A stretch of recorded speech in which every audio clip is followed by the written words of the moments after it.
This is vintage psychology for sleep. A quiet place where nothing is asked of you and everything moves slowly. If you find comfort here, you're welcome to return another night. Some listeners choose to subscribe simply so these stories are waiting for them when the day has grown heavy again.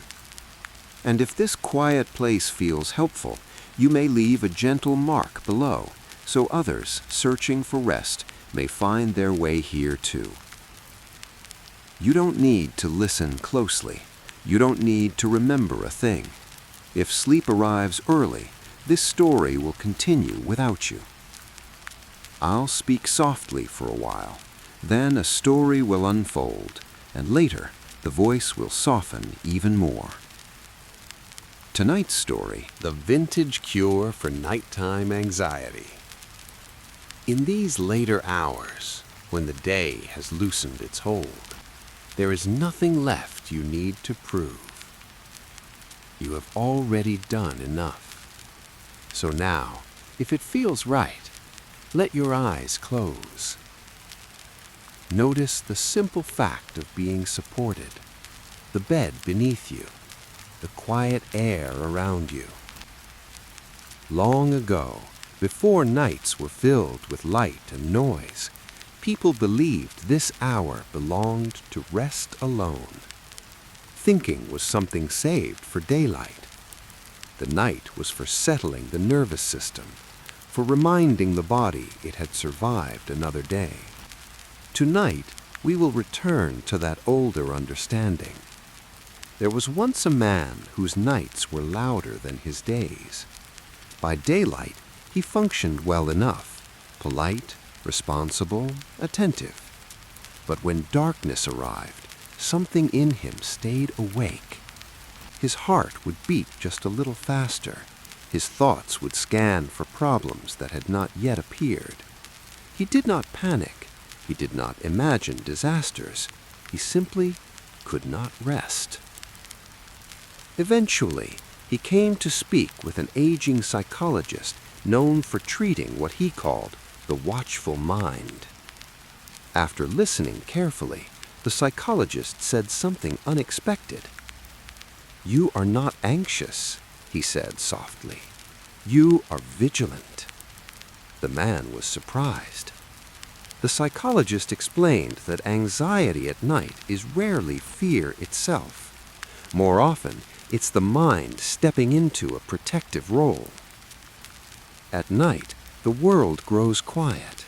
Distractions fall away, and the mind, no longer occupied, begins to listen closely. It listens for danger, for unfinished business, for signals that something might go wrong, like a watchman assigned to guard a sleeping town. The watchman means well. He believes that if he stays awake, nothing bad will happen. But the problem is this: the watchman was never meant to work alone and never meant to work all night. The psychologist told the man a story. In an old European city, there once stood a tower where a guard was stationed after dark. His job was to watch for fires. For years, the system worked, but one night, long after the city had modernized, the guard was never relieved.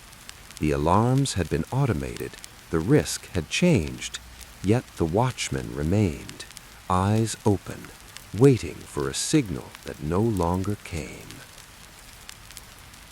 Your mind, the psychologist said, is that watchman.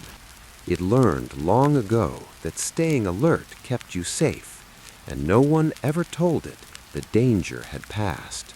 So it keeps watch, especially at night. The man was not asked to stop his thoughts, not to control them, only to try something new. Each night, before sleep, he was to imagine speaking quietly to the watchman, not arguing, not forcing, simply saying, "Thank you, I'll take it from here." At first it felt foolish, but slowly, night by night, something softened. The heart slowed, the breath deepened, and the watchman, for the first time in years, sat down. Now, let us do the same. There is nothing you need to guard tonight. Begin by noticing your breath, not changing it, just noticing. With each exhale, imagine handing responsibility back to the night. Your body knows how to sleep. It has done this thousands of times before. If a thought arises, do not chase it. Imagine it as the watchman passing by. Acknowledge it and let it continue on.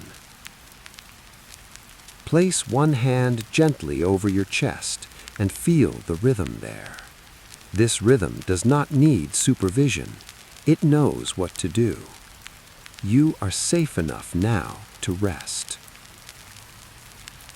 In those shadowed hours, the watch is over. The mind does not need to protect. The body does not need to prepare.